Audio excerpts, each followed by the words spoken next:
क्षेत्र में अच्छे काम किए थे, जिनको हमने बुलाया था, आमंत्रित किया था, उसमें आधे बिहार के थे और आधे बाहर के थे, जो केवल बेस लाइन डेटा के जरिए ही उनको उसमें इंटरवेन करेंगे और ज़रूरत पड़ेगा तो माननीय मुख्यमंत्री जी हमको आमंत्रित भी लगेगा कि जरूरत है तो जरूर आमंत्रित करेंगे। बिहार में नमस्कार, आप देख रहे हैं न्यूज फॉर नेशन और मैं हूं सांत्वना आपके साथ। बिहार सरकार में कृषि मंत्री सुधाकर सिंह ने एक बार फिर से सूबे के मुख्यमंत्री नीतीश कुमार को बड़ा झटका दिया है। इतना ही नहीं, उनके बीते 17 साल के काम करने के तरीके को सुधाकर सिंह ने पूरी तरीके से अपने विभाग के अंदर बदल दिया है।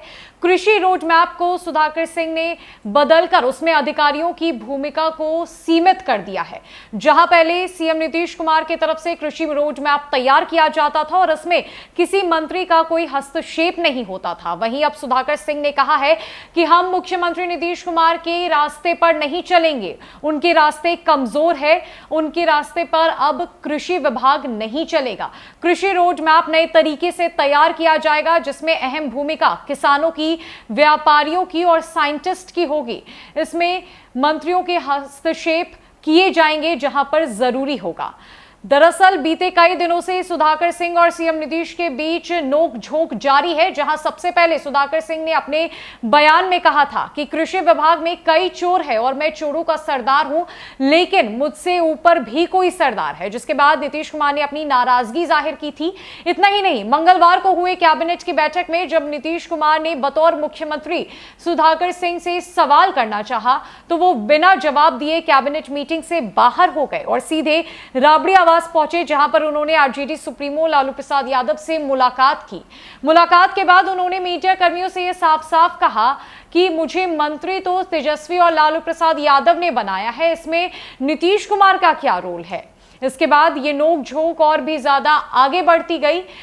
दूसरी समीक्षा बैठक में जब मुख्यमंत्री नीतीश कुमार बिहार में सुखाड़ को लेकर, कृषि को लेकर समीक्षा बैठक कर रहे थे, तब इस बैठक से सुधाकर सिंह को दूर रखा गया था। अब नीतीश कुमार ने सुधाकर सिंह को बुलाया ही नहीं था या फिर सुधाकर सिंह खुद ही नहीं आए थे, ये बात स्पष्ट नहीं हो पाई। लेकिन आज किए गए प्रेस कॉन्फ्रेंस में सुधाकर सिंह ने एक बार फिर से सीएम नीतीश को बड़ा झटका दिया है और कृषि रोड मैप पर कई बड़ी बातें कह दी है। क्या कुछ कहा है सुधाकर सिंह ने, आपको छोड़ जाते हैं उनकी पूरी बातों के साथ। पूरे रोड मैप में जो मैं भूमिका अधिकारियों का सीमित कर दिया, पहले जो केवल अधिकारी बनाते थे, इसमें अब विशेषज्ञों को मैंने डाल दिया।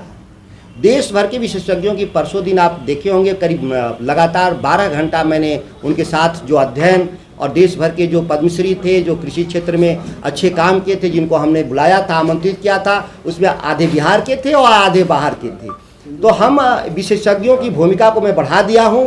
कृषि रोड मैप में अधिकारियों की भूमिका बहुत सीमित होगा, जो केवल बेस लाइन डेटा के जरिए ही उनको उसमें इंटरवेन करेंगे। पॉलिसीज कृषि क्षेत्र के किसान, फार्मर्स, कृषि विशेषज्ञ, साइंटिस्ट, कारोबारी, जो कृषि के क्षेत्र के कारोबार करने वाले लोग, यह सभी मिलकर इस बार तय करेंगे। इसीलिए आपको अलग दिखेगा कृषि रोड मैप। कई बार सवाल पूछा जा चुका है और मैं बार बार कहता हूं कि वह एक प्राधिकार है, मुख्यमंत्री के तौर पे वो प्राधिकार हैं जो किसी भी विभाग की समीक्षा कभी भी आपातकाल में कर सकते हैं। मैं भी करता हूं मंत्री के रूप में, मेरी अनुपस्थिति में सरकार के जो वरिष्ठ अधिकारी हैं वह भी समीक्षा करते हैं। यह सामूहिक जिम्मेदारी है बिहार के प्रति, कोई एक व्यक्ति रिस्पॉन्सिबल नहीं होता। जब हम कैबिनेट में होते हैं तो सामूहिक उत्तरदायित्व के जरिए अलग अलग और हम लोग सामूहिक रूप से बैठ के फैसले देते रहते हैं। यह कोई अन्यथा लेने वाली विषय नहीं है, जिसको मैं मानता हूं। और ज़रूरत पड़ेगा तो माननीय मुख्यमंत्री जी हमको आमंत्रित भी लगेगा कि जरूरत है तो जरूर आमंत्रित करेंगे। बिहार में पुरानी मंडी व्यवस्था, जी, मैं पुरानी मंडी व्यवस्था के लिए मैंने कागज लिख दिया डिपार्टमेंट को, वापसी पत्र कि कानून बनाने की प्रक्रिया शुरू की जाए और उसके ड्राफ्ट को उपस्थापित किया जाए मेरे सामने।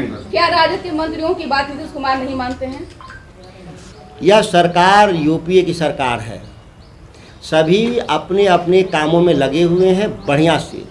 इसमें मुख्यमंत्री और मंत्री कोई अलग नहीं होते हैं। मंत्रिपरिषद का गठन सामूहिक उत्तरदायित्व के जरिए होता है। सबकी अपनी जिम्मेदारी बटी हुई है, बंधी हुई है और ज़रूरत पर सहयोग करते हैं एक दूसरे को। जिसको जितना ज़रूरत, जिसको सहयोग लेगा, हम लोग देने को तैयार हैं और हम जब मांगते हैं तो मिलता भी है सहयोग।